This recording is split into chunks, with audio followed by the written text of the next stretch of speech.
Maintaining a healthy gut is key for overall physical and mental well-being. Whether you're a health-conscious advocate, an individual navigating the complexities of living with GI issues, or a healthcare provider, you are in the right place. The Gut Health Podcast will empower you with a fascinating scientific connection between your brain, food, and the gut. Come join us. We welcome you. Hello, friends, and welcome to the Gut Health Podcast, where we talk about all things related to your gut and well-being. We are your hosts. I'm Dr. Megan Reel, a GI psychologist. And I'm Kate Scarlatta, a GI dietitian. Today, we have a very interesting and some may say provocative topic, and that is leaky gut. In the scientific community, we often refer to leaky gut as intestinal permeability. But when the gut does have enhanced intestinal permeability, there's downstream effects. Things can leak through the gut. Undigested food, microbes, toxins, and this actually may lead to health problems, maybe systemic inflammation. So today we have a very amazing guest, Dr. Alessio Fasano. And Megan, will you introduce our guest? I sure will. Dr. Alessio Fasano is a world-renowned expert in celiac disease, autoimmunity, and the gut microbiome. He is the W. Allen Walker Chair of Pediatric Gastroenterology, Hepatology, and Nutrition, Director of the Mucosal Immunology and Biology Research Center, and Director of the Center for Celiac Research and Treatment, all at the Mass General Brigham.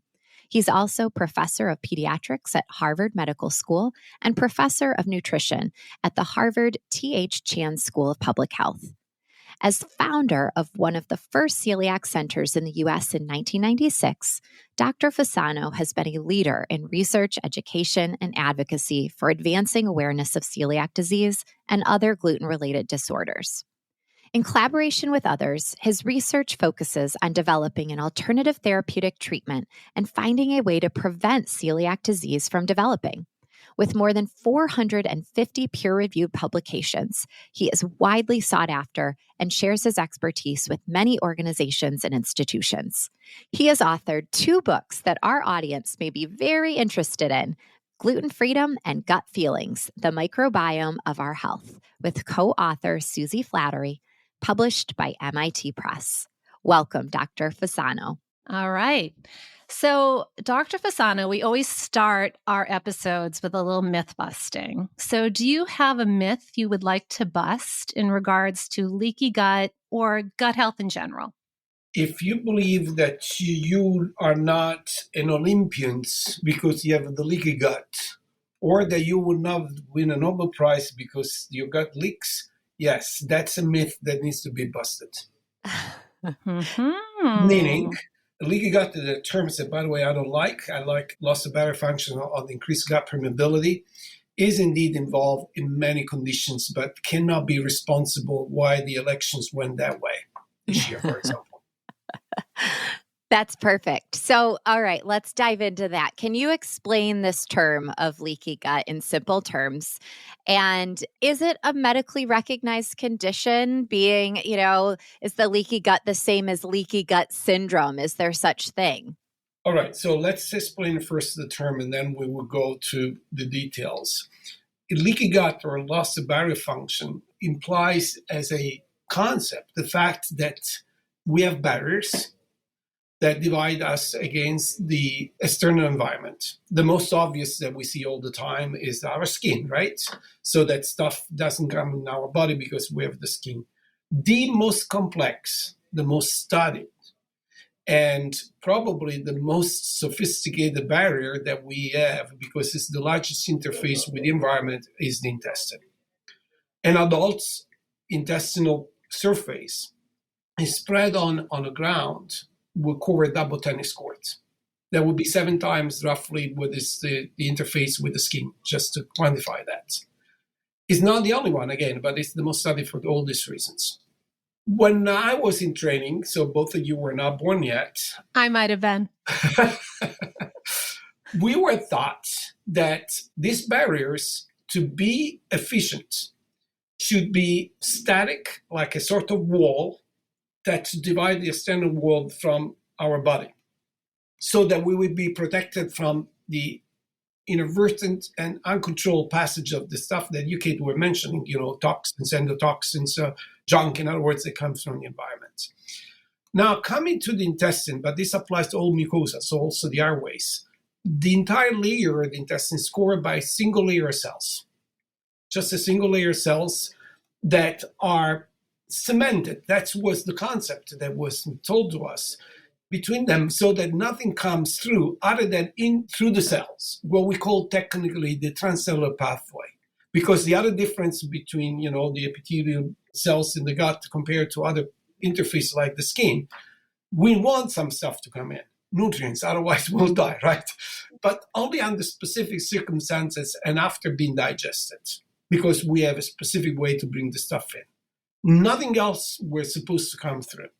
This concept was fueled by, one, the idea that, again, while we should be otherwise, we don't want harmful stuff to come through. Two, because the resolution of our microscopy at that time, even electron microscopy, suggested that the two neighboring cells, membranes, were fused, given the concept of the cement. And this was until the late 70s, early 80s, when a Japanese group said, there is no cement there.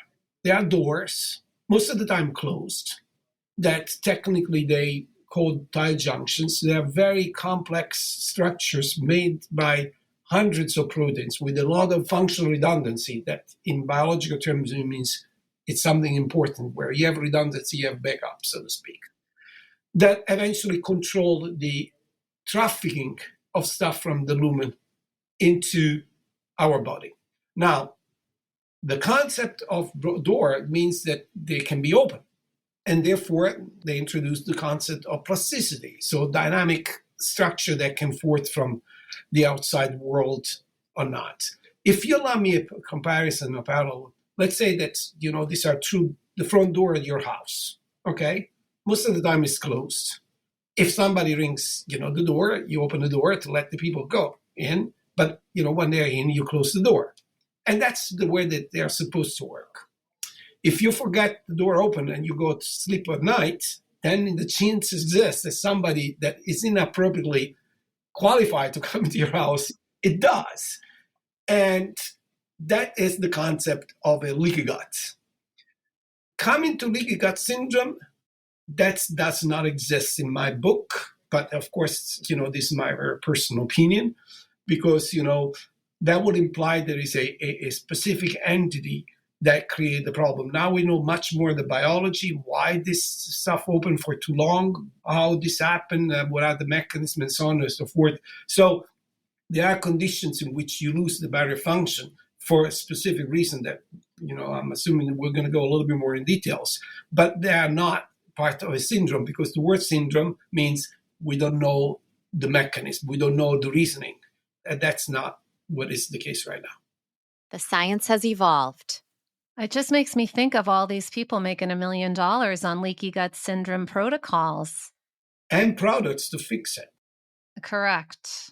So that's the thing. There's no quick fix with any of this. Doesn't exist. But, again, the more that we learn about the process, the more we know what can be done eventually to mitigate the problem. That's right. That's right. So tell us a little bit about the role of this intestinal barrier. You've started to talk about this.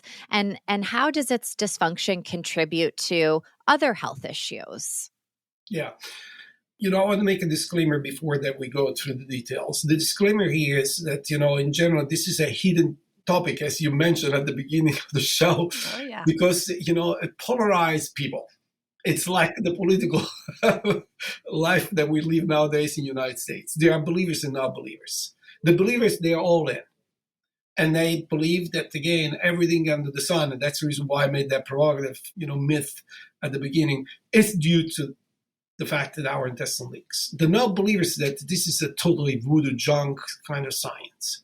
Of course, the truth is somewhere in the middle. Like everything. Correct. And again, I'm not trying to demonize the functional medicine folks. They are the one that took the forefront on this topic, actually, they had the acumen to understand that there was such a thing. The more evidence-based medicine took long time to get there. But now they are on its common ground. So we know that this stuff exists, and we start to understand why that exists and under which circumstances. So if you look at the pathogenesis of any disease of humankind, until we resolved the Human Genome Project, we were convinced that there are only two elements that were necessary sufficient to develop these diseases. One, genetics, who you are genetically speaking, what kind of predisposition you have to develop any given disease. And then environmental factors that eventually will put your genetic predisposition to motion to develop any given condition. And again, this was a corollary that we had until probably, I would say, the mid-70s. There was an epochal change of our destiny as human beings. For almost 2 million years of our evolution, we mostly got sick and died of infections. That's been our destiny. Until, again, the mid-70s, when, we start to understand the basic of this, infectious diseases, and we start to develop remedies like, sanitation of water, antibiotics, vaccines, and so on and so forth. And where we deployed these measures, particularly the Western Hemisphere, embracing the Western lifestyle, we saw these diseases plummeting. So rheumatic fever, TB, measles, rubella, just went almost to zero. But during the same period, we had this exponential increase on non-infected chronic inflammatory diseases like neurodegenerative disease, like Parkinson, dementia, and Alzheimer, or neurodevelopmental diseases like autism, autoimmunity, cancer, metabolic disorders, and so on and so forth. That led us to pose about these two pillars to be necessary sufficient, because again, we interpret, this phenomenon that, of course, you can't blame genetics. That takes generations to have these changes. And this materialized in a matter of 20, 30 years. So the same generation saw this explosion of chronic inflammatory disease. So we concluded we haven't changed the environment too fast for us to adapt. That was our conclusion. But there was another more positive, optimistic reading of the phenomenon. We were convinced that if I'm born with the genes for breast cancer or Alzheimer, that's my destiny. I can't do anything about it. But this epidemiological observation that originally was called the hygiene hypothesis and now being revisited, it's not called that as anymore, it taught us another lesson. If I'm born with these genes, it's not my destiny that, I will get that disease. If I do, it do not depend on my lifestyle. In other words, I will play my genetic cards.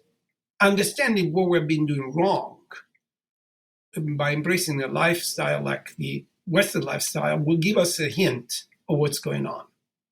And that led a huge amount of effort to say, what else is at play? And three other elements surfaced. This is a long way to answer your question. These two worlds are normally segregated by barriers.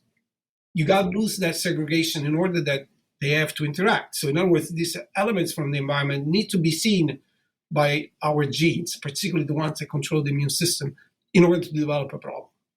The fourth element, because we're talking about chronic inflammatory diseases, an immune system become hyper-belligerent, and last but not least, the ecosystem that we have in our body, particularly in the gut, what we call the microbiome, is also involved. So with that understanding, the more we've been studying the quote-unquote leaky gut world, the more we realize no matter what kind of disease you see, because all five pillars are necessary and sufficient, you got to have loss of barrier function, some shape or form, in order to develop these problems, because you got to have increased antigen trafficking or endotoxin trafficking that will lead to the beginning of that march from genetic predisposition to clinical outcome. It's fascinating. I'm just taking it all in and thinking about how gut health then, it is so broad. It affects all of us. It affects every cell in our body. And you've just beautifully demonstrated that with this explanation of the cells in our body. I know. It's almost like you have to pause and just take it all in. I felt like both Megan and I were just sitting here, just contemplating everything that you said. And it's not just one thing, but there's a lot of factors here, and many of them are modifiable with lifestyle. Recently, I saw a picture of old Orchard Beach, Maine, and it was in the summer in the 1970s. And I shared it with my husband and I said, "What looks different?" We both agreed not one single person on the beach was fat. And this is really strikingly different from what we're seeing in 2025. That's right. So now you struck another note here.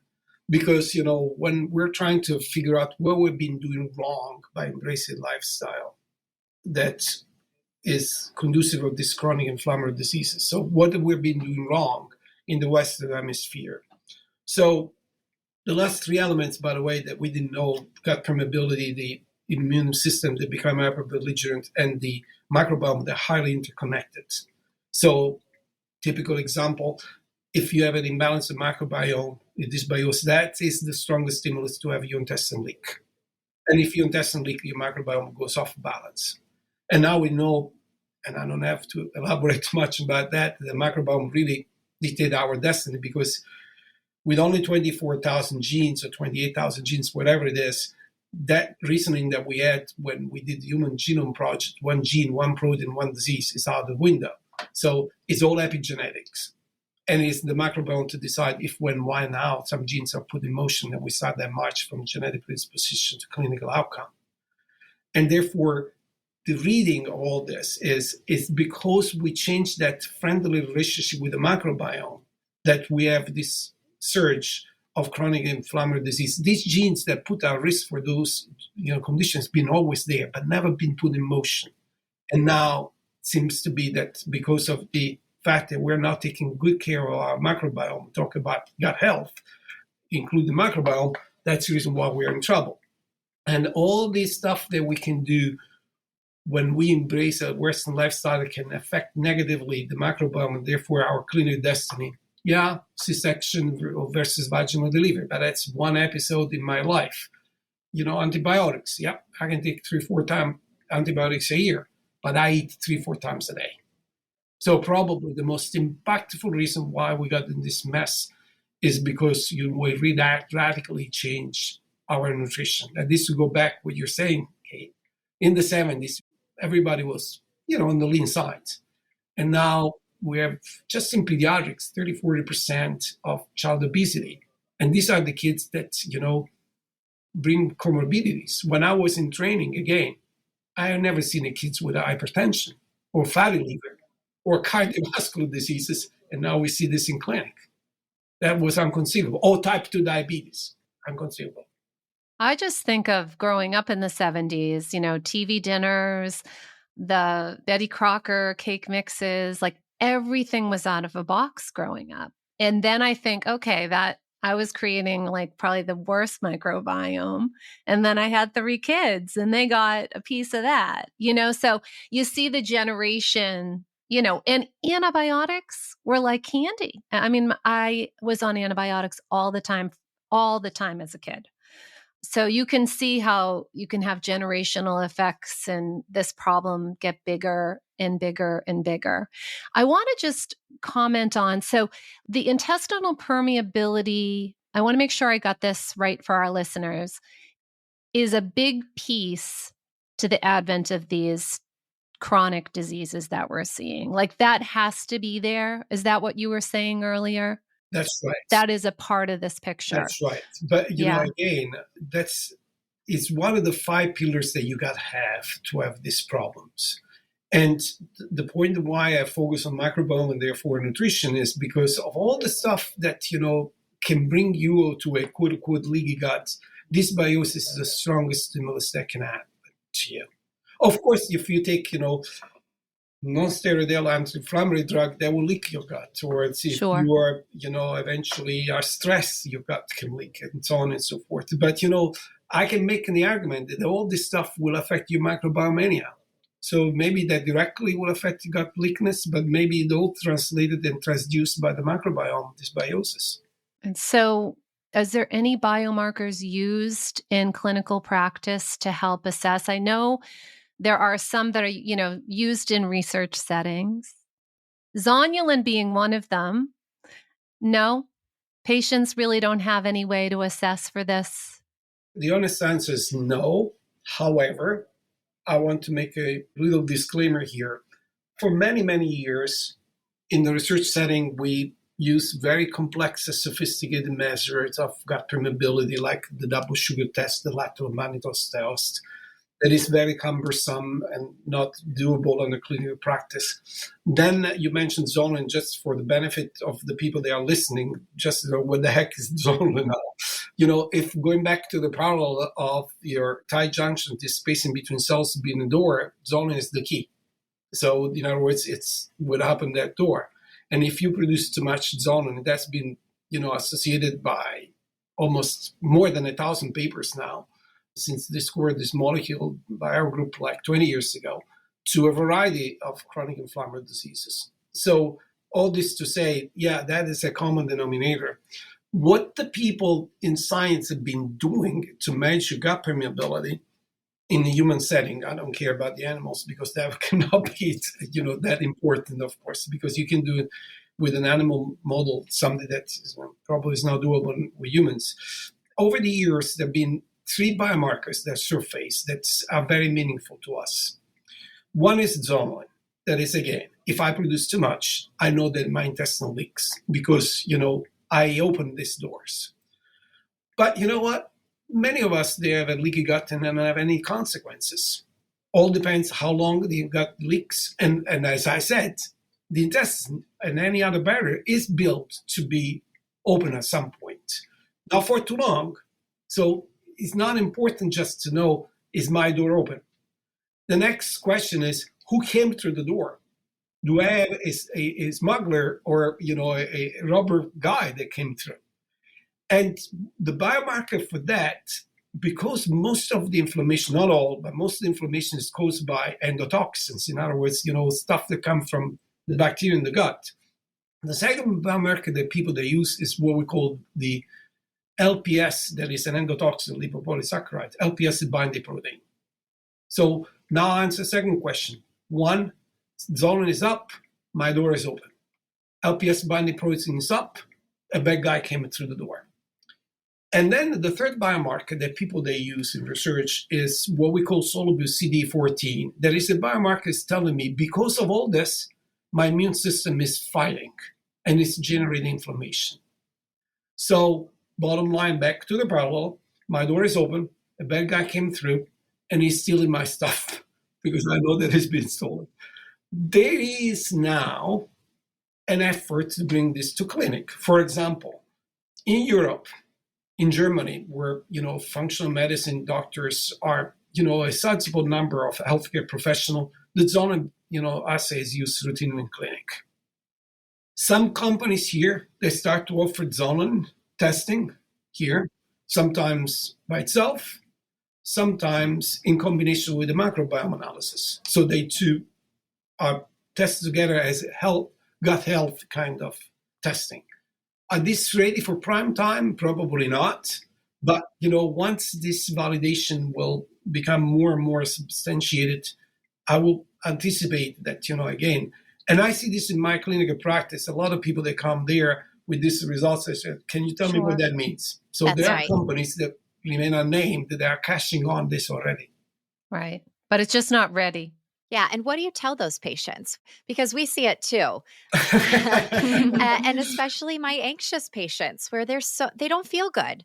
They don't feel good and they're desperate and they will spend whatever money they could find to try and understand what's going on. They read the word leaky gut on some report and they say, I have this, Dr. Fasano, it's here. What do you say to them that's based in science and that gives them some hope on where do we go from here? That's right. So Megan, you're already at the next step. So that, let's say that this stuff is validated. And some people, they believe that it is, to the point that they use in their clinical practice. So the reality of the story is that we are at the verge of a revolution of how we practice medicine. The early doctors were healers, and they were all focused on the patient. Then evidence-based medicine said, oh, no, we don't look at the patient, we look at the organ. We look at the specific, a piece of the car here. And we lost track of what is the reality of the story because we made the assumption, okay, if I have breast cancer, we're an homogeneous population. That's not true. How you reach that final destination can be different from one individual and others. In other words, what I'm saying now, the focus is back on the individual, and therefore it's personalized medicine, the future. And to do that, then, you need to put this kind of testing in perspective, what that means for your patients. One key element when we do this kind of measurements, let's say, I do the zoning test and my intestine leaks, and then I do my microbiome testing and what was in this biosis. Will require that capability to standardize and validate all this testing in the context of a complexity that we're stretching the surface just now. Let me explain what I mean for that. Some people believe that there's a normal microbiome. There is no such a thing. It's like to say, what is the normal length of my hair? Everybody has a different length. It's not that it's normal or not. It's very subjective. The microbiome is very personalized. It has to fit with our genome. So each of us, they have a different microbiome. What we have in common, though, is the results of the genetic and microbiome interaction, because we all have to have, let's say, the glucose level within a certain range, right? So metabolically, we have similarities. But how the metabolic steady state is reached is very personal from one person to another. Once we got that, and this will require huge data, AI modeling, and so on and so forth, that we are already doing this in research. So it's coming. Then and only then, I can have an intelligible answer to the individual. Because Megan, to answer your question, if we want to be honest with these people, and they said, I am here, where I'm going, I cannot tell you if you don't tell me where you're coming from. How did you start your journey? So the future is going to be, we all will have our genome done when we're born. We all will have our microbiome done when we start this journey of life on the face of Earth. And we will see the dynamic over time where we introduce baby food and on our yards. And every single time that we got sick, we will do that again. And now we model. And I say, you know what? You were supposed to be left, and now you are right. I need to bring you back to left. Then I can answer your question, what I can do about it. Can I give you some prebiotics so I can feed the good guy to help you to go back to left? Should I give you probiotics? Which one? Depends which one you lost. Should I give you postbiotic or symbiotic or whatever? The reality of the story is that until we reach that level of sophistication, common sense needs to be shared. And say, listen, lifestyle will help you to bring this back. There you go. So good exercise, control the stress, good nutrition, as I told you, this is going to be instrumental. That will provide a natural source of prebiotics, symbiotic, postbiotic, all nine yards, probiotics, and so on and so forth. Sleep hygiene, respect to the environment. So some of that are under our control, and we should take ownership of that. And some would not. What is the caveat of what I just said, Megan? A lot of people will push back because people, they don't want to work on goals. Said, I have headaches, give me a pill. I'm obese, give me, my famous GLP-1 Right. receptor agonist, and so that I can lose 20 pounds without working toward that goal. There is no such a thing. What if the secret to feeling happier and healthier lies in your gut? It's true. Your gut produces about 90% of your body's serotonin, the feel-good hormone. That means what you eat and how you manage stress directly impact not just your digestive health, but your mood too. For the 11% of people globally living with irritable bowel syndrome, this connection is life-changing. IBS can feel overwhelming, but there's hope. Introducing Mind Your Gut, the science-based whole-body guide to living well with IBS. Co-authored by GI experts Kate Scarlatta, a GI-registered dietitian, and Dr. Megan Reel, a GI psychologist, this guide offers a holistic and evidence-based approach to reclaiming your life. With targeted mind-gut techniques, practical nutrition advice, and gut-soothing recipes, it's your complete toolbox for managing IBS and feeling your best. Don't let IBS control your life. Take charge of your gut health today with Mind Your Gut, available now in hardcover and audiobook formats wherever books are sold. It's really this issue of truly understanding that our health is multifactorial. And you are so right that I have patients that have been diagnosed with IBS. They would rather have cancer and say, this is the treatment. You go through this chemotherapy, and ideally, we will get this in remission, and onward with your life, you will go. And I'm not joking when I say that I've literally had patients say they would rather have a chronic illness that will respond, ideally, again, with hope and prayer and science, and they will be cured. And when we're talking leaky gut and we're talking many of these other issues, there is no cure.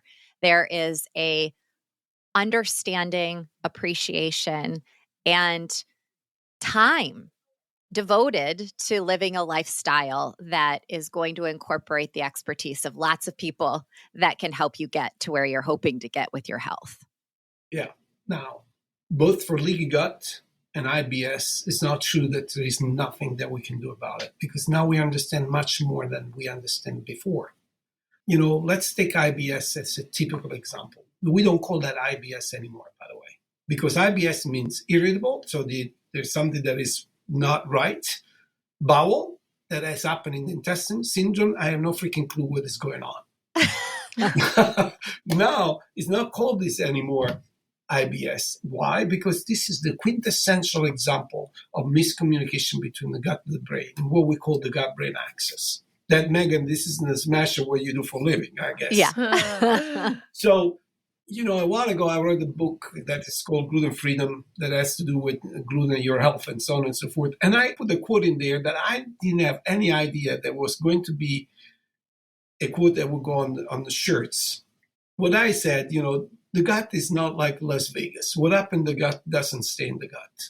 Meaning, it is a battlefield, but the consequences can spread everywhere in your body. And the gut-brain axis communication is one of the examples of how we are highly interconnected and how we miss the boat if we don't take this in the context of the complexity, how we interact with the different pieces of our body and different system to really achieve, specific goal. Now, IBS is nothing else that this motility in my gut, because this communication between the gut and the brain cannot coordinate that kind of motility. And therefore, it's multifactorial, can be due to dysbiosis. For example, small intestinal bacterial growth can be one reason why you have IBS. Can be because, of course, you have a threshold of the stress that's very low, and therefore this will translate in the communication through the vagal nerve that will mess up your, motility, and therefore, you create the condition of IBS. Can do an infection, and I can go on and on and on. So the key elements to try to understand which tree I have to bark to in order to fix the IBS.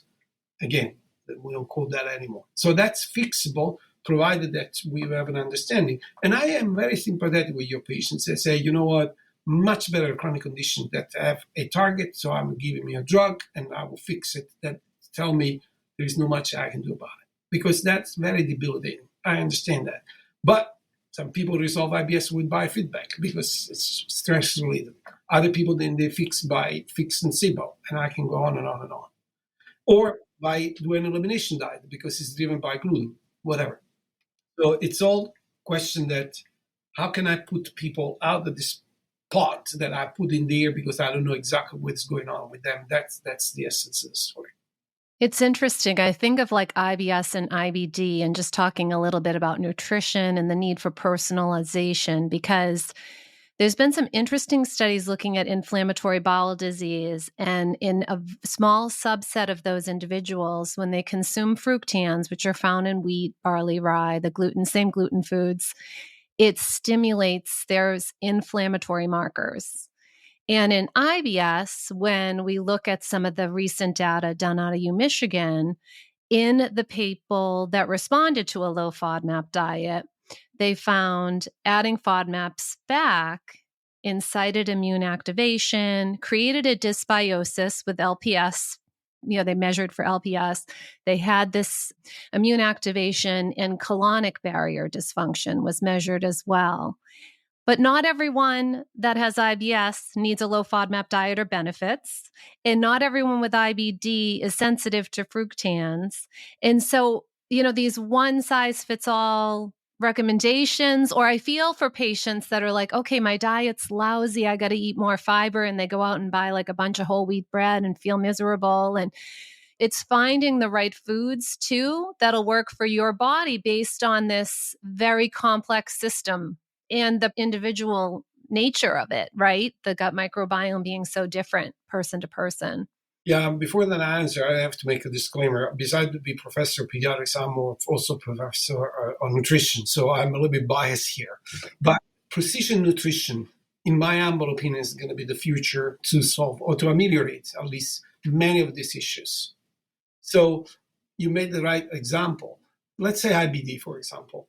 We know that if you're newly diagnosed with IBD, most of the time we don't use steroids anymore to put the IBD under control. We use an elemental diet. It's as efficacious as the steroids, but no side effects. Not sustainable because it's awful, but at least to take control until I will kick in with biologic or anything else that can eventually do the trick. That's very telling to me that the microbiome composition and function and the antigen trafficking big time, they have a role in creating inflammatory situation if I'm genetically predisposed to IBD. There are some people, for example, that, they have seizures that don't respond to an antiepileptic drug, that if they go specific diets, they control it. So, meaning that eventually in this subgroup of individual, there are some stuff that, will change the GABA levels and all 9 yards, and eventually subsidize, the problem there. And I can go on and on and on. I have the biased vision that once we understand the basic of these chronic inflammatory diseases, why we develop them, what kind of the element that this triangulation between my immune system, the gut permeability, i.e. leaky gut, and the microbiome is at play, I can customize nutrition intervention that can substitute any drug that you can imagine. Because think about IBD, for example. The drug that we use now are treating the consequence, inflammation. Now the reason why I have inflammation. It's like that I have pneumonia and I take Tylenol. Of course, the fever will go away. I'm treating the consequence, fever. Now the reason why I have fever. Unless I eradicate the pneumonia with antibiotics, that will stay there. Right. So the conversation. That's right. We're going after, the consequence, not the cause. Changing my nutrition, that would change my microbiome, that would change my antigen trafficking, and give a break to my immune system so I don't have the chronic inflammation, will be the future of the personalized nutrition and food as medicine, so to speak. Of course, that approach doesn't have too many friends because you don't make too much money out of it. I know. You can't sell it as a drug. So drug companies are not very pleased to hear that song, but that's where the conversation of prevention starts to come in.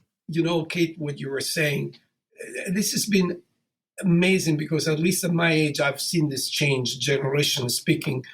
My mother used to cook from scratch. We live in the fast lane of life, and we were raised with the boxes that we see on advertisement there as an efficient and logical way to do stuff. And now we understand that we're paying consequences. My wishful thinking is that one of the things that was a bad habit when I was growing up was smoking. If you didn't smoke, you were a loser.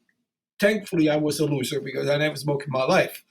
But look what happened in single generation, maybe 2 generations. Now it's the opposite. If you see somebody smoke, it's kind of weird, but the vast majority do not smoke. It took an educational campaign to explain that it was remarkable bad for you. But bad for what? One single disease, lung cancer. If we will go back to the notion that eating well, we take care of a variety of chronic inflammatory diseases, that would change completely the landscape. If I can give an equal one example, during COVID, I had the blessing to have my grandchild born. My daughter and my son-in-law very busy. I was busy as well because I was every day in the hospital and so on and so forth. Tom came that, this little fellow that was 4 or 5 months old has to be, introduced to baby food. And my wife and I said, we take care of this. And we win this fellow on a Mediterranean diet. Never use anything pre-done, cook from scratch. Now he's 5. His favorite food is, I believe, pizza escarole, that he eats very methodically.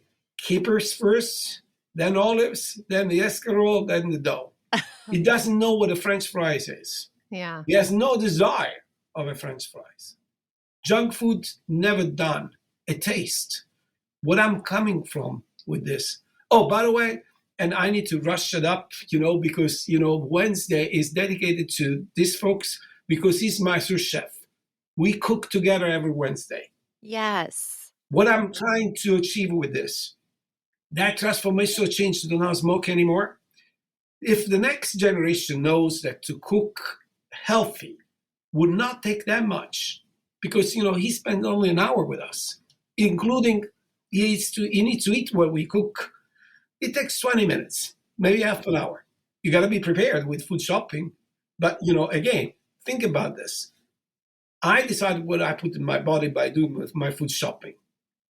I take a tray out and put in my microwave because it's prepared by somebody else. I don't know what junk is in there.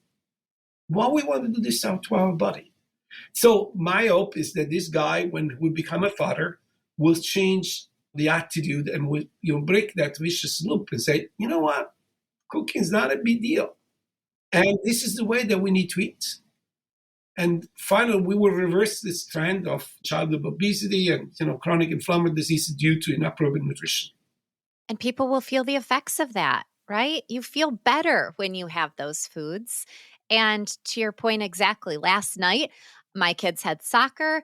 It was late. It was 7:30 at night. I looked in the refrigerator. I'm like, I could do a frozen pizza, but that will not make me feel good. I don't feel good when I eat that. So I threw asparagus in the oven with some peppers, and I had some white rice that had already been cooked for dinner for the kids. So while I was doing bath time, the oven was on, and I did eat it late. I ate it later at night, but I didn't go to bed feeling bad about the food choice that I had made. And I felt full and good. And I didn't have any consequences the next day. So it's not that hard. I'm a working mom with 3 kids. It just takes, to your point, planning and getting outside of some of the habits that we've identified that just probably aren't going to be sustainable for us long term. And then also sharing with the others the duty of cooking and cleaning. It's bonding the families. Make the kids appreciate, the value of food. You don't trash that. You recycle for, as you did, with the rice that was left over for the previous day. Mother Nature would not be able to sustain the way that we're doing this stuff. 30% of our, food is trashed every day. Yeah. We can't afford that. No, it's good meal planning. I feel like when I meal plan, I'm really excited to cook what I am going to have for dinner because I have the fresh basil, I have whatever fresh vegetables to put everything together, and it's easier. I don't have to get creative looking like, what can I put together tonight? So if you think about, again, back to evolution, when we were gather hunters 10,000 years ago, what were we eating? Because that's the other way that I answer them at people. So, okay, you say good nutrition, what I have to eat to stay healthy? I said, you know what? We've been built for 2 million years to eat a lot of fruits, a lot of vegetable, tubers, nuts, olive oil, that kind of stuff. Meat, absolutely.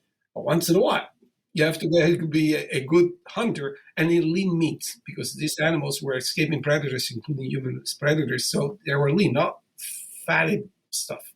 And if the proportions are right, then you are pretty much in the right track to do the best that you can. What I describe pretty much as the Mediterranean diet, bottom line.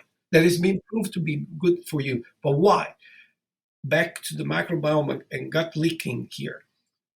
The microbiome is like a farm with different animals. There are chicken, there are cows, there are pigs, there are rabbits, and so they eat different stuff. And evolution speaking, we decided that we need 100 chicken and 2 cows, okay? Now we feed only the cows and we don't give the food to chicken. What's going to happen to my farm? I'm not going to have eggs anymore because I don't have chicken anymore. And we were wondering why we're in trouble. So all this to say, if you don't have enough fibers in your diet, if you don't have good stuff, anti-inflammatory stuff that protects your gut barrier in your food, like polyphenols and so on and so forth, you pay consequences. And that's the reason why it's not just the exteriority to be fat. Obesity is an inflammatory process. Now we know. So you really instigate your immune system to fight. And obesity comes with comorbidity that is all inflammatory based. And all this is due to the fact that there is a dysbiosis and increased antigen trafficking and therefore leaky gut that leads to all this. Get your vegetables. Get your vegetables. Yeah. Frozen pizza, it's okay, but once in a while. That's right. I don't want to demonize. For the disparate situation, absolutely. Choose wisely, though. Choose wisely to the best of your ability. We do make pizza ourselves, and in general, we make enough that we freeze them.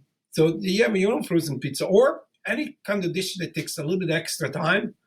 I don't know, you do a lasagna or whatever, freeze down. That's your stuff. I'll send you my address so that the Fasano family can ship their frozen lasagna and pizza to my house. That's the pizza I want. No, we can do it even better. Well, we do cook classes, so you become independent. You don't need me to do this. Yes. Sign me up. Sign me up. Know. I think so many people don't really know how to cook, especially in my generation again, because so much was out of a box. Yeah. I always loved cooking. So I'm one of 9 kids. So my mother couldn't feed us out of a box all the time. We had to eat, she cooked a lot, fresh fruit. But yeah, a lot of people don't know how to cook. And I'm constantly giving tips on just simple how to roast vegetables. They've never done it before. It's like, it's really simple. But there are many hobbies that we're engaged in. Yeah. Cooking, I believe, is something that we should look very seriously into because, again, you need to do that anyhow. Make this something fun, sustainable, bonding the family around preparing meals and not just put it on the shoulder a single individual. It's a lot of fun. I have to agree with you. So I just want to eke back into the topic a little bit more. I know our listeners are going to be curious. Are there any supplements that you would recommend? I know there was a study on glutamine and post-infectious IBS as being potentially beneficial as far as their intestinal permeability markers they used, and as well as IBS symptoms. But like colostrum, there's been other things that have been put out there. So I'm just curious, do you ever dabble in that? Is there any evidence-based supplements that you would consider in certain patients? So glutamine is the fuel for the gut. No matter how old are we, our cells are 1 week old. So we change the entire layer of cells every week. And these cells the reason why we do that, because they need to stay up to speed to be extremely efficient. One of the major jobs they have to do is to maintain their barrier function. That it takes a lot of energy. And glutamine is the fuel that they use to do that. So glutamine is bona fide a good supplement to consider. The same colostrum is very much enriched to favor a subgroup of microorganisms that are probiotics that produce postbiotic like butyrate or acetate that have been demonstrated to fortify the barrier. I mentioned polyphenols that have been also demonstrated to be anti-inflammatory because they fortify the barrier. Anything that again help that component of the microbiome that is there to help to maintain the barrier function, because that's something that the microbiome contributed to. It's important. But if I have to pick one, fibers. Fibers is the staple for any kind of microorganism that you can imagine that there is in our ecosystem. That's what they eat. They don't eat anything else. If they eat anything else like sugars, they're stealing. The 99% of our microbes are in the colon. There is no nutrients there. The only thing that will reach there is stuff that we cannot digest, i.e. fibers. And we, as a society, particularly in the US, we eat, 1/10, 1/5 of what is the recommended doses of fibers. I know. So that's the reason why fruits and vegetables that unfortunately, and I want to introduce also another variable here. When I grew up in Italy, I didn't know that I was raised the right way by eating the Mediterranean diet. That was called the diet of the poor. I come from an humble family. We can't afford to buy meat, more than once every 2 weeks, if. So our protein sources were from legumes, for example, lentils, beans, peas, that kind of stuff. Yeah, meat, but once every week or 2 weeks. But that's what we were. And fruits and vegetables were extremely cheap. Now this is the diet of the wealthy. Who's going to can afford that? If I'm a single mother with 2 kids with $10 a day, I'm not going to buy fruit and vegetables. They don't fill their belly. I will buy fat, junk food. That's another, social discrimination. But for people that can afford it and be savvy, I will say that's the way to do it. Every Friday, Saturday, there is a produce market in Boston here. And when I was a little bit younger, as a joke, my family gave me one. The cart, the old ladies, they used to go shopping. Yeah. I take that. I don't use car, by the way, because, I want to be contributing to my health and also to the health of the planet. So I use public transportation. I go on the metro, get to the market, and I spend a couple hours there. I'm a busy man, by the way. Yeah. But that's very valuable because I talk with the people. Yeah. I got in a relationship with them, and they say, "Oh, Alessio, no eggplants this week. They are not good. Take the peppers instead." And that is my preparation for the week, and that's the reason why the rest of the week, my wife and I, we can do this in 20 minutes. So all this to say, and again, if you go to the markets, they are more affordable than a Whole Food or any other big retail stores and so on and so forth. So it's doable, but you have to take the effort to do that. And if you do have a limited budget, canned beans, frozen fruits and vegetables, exactly. Those are still wonderful rich ways of vitamins, minerals, fibers. Absolutely. Yep. I like having the frozen fruits too and vegetables, but when you're not planned, or like this afternoon for lunch, I wanted a smoothie, and it's just so nice to have that handy, all frozen, ready to whip up. So you can get them for a little less money too. Less food waste as well. That's right. So, Dr. Fasano, what is the emerging research or therapies as we kind of wrap up here? What holds the most promise in addressing our intestinal permeability? And you've talked about this revolution. Anything else to share on that? There are a couple of approaches that people are taking. There have been now for a while this inhibitor of zonunin that have been on clinical trials for celiac disease. Has been used also for long COVID, this currently in clinical trial for long COVID and rheumatoid arthritis. So this is to block the mechanism if you produce too much zonunin.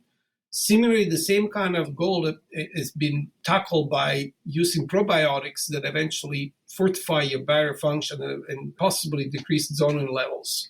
That's also a very active line of research. And third, postbiotics. A lot of research on using postbiotics fortified plus or minus with glutamine to see if they can fortify your barrier. Can you just tell our listeners a little bit about what a postbiotic is? Because that's kind of a newer kid on the block. That's right. So prebiotics are stuff that feed the good bacteria. In general, they are sugars. Human monoglycerides and breast milk, a classic example. The probiotics are, the good bacteria. The postbiotics are the product of this bacteria, in general, the good bacteria that communicate with the host for good gut health, in this case, including fortify the barrier. And, short-chain fatty acid like propionate, acetate, butyrate are the classical example of postbiotic. I like the postbiotics too because they're not live and viable. So that's probably good for the little ones too, or someone that's at risk for... That's right. They're a little bit more costly to make than probiotics, but there's a lot of efforts and technologies coming along to make that more affordable, then they can be used. But you're right. I mean, if we know the mechanism, why not use directly the actual thing? That's right. Yep. Is there a particular postbiotic product that you are looking at? No, because again, there is a lot of research on the matter, which postbiotic you use. But, in general, there's a combination of postbiotics would be ideal. Okay. Awesome. All right. Well, you've shared some definitely inspiring ways in which you live your lifestyle. You're taking public transportation, you're at the farmers markets, you're cooking with the family.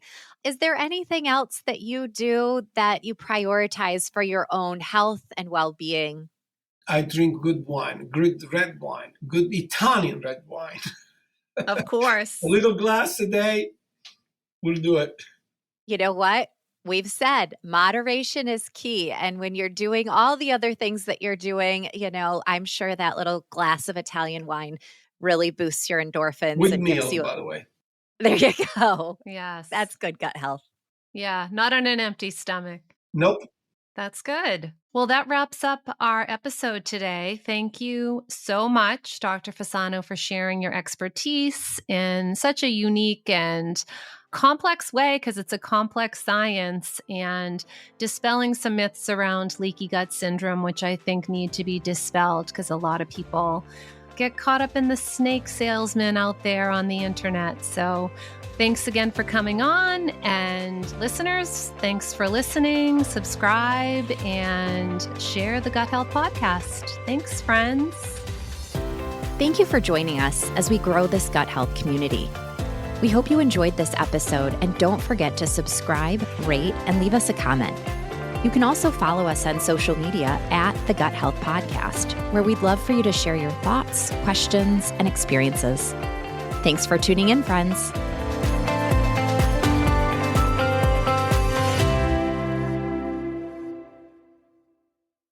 Thank you for joining us as we grow this gut health community. We hope you enjoyed this episode, and don't forget to subscribe, rate, and leave us a comment.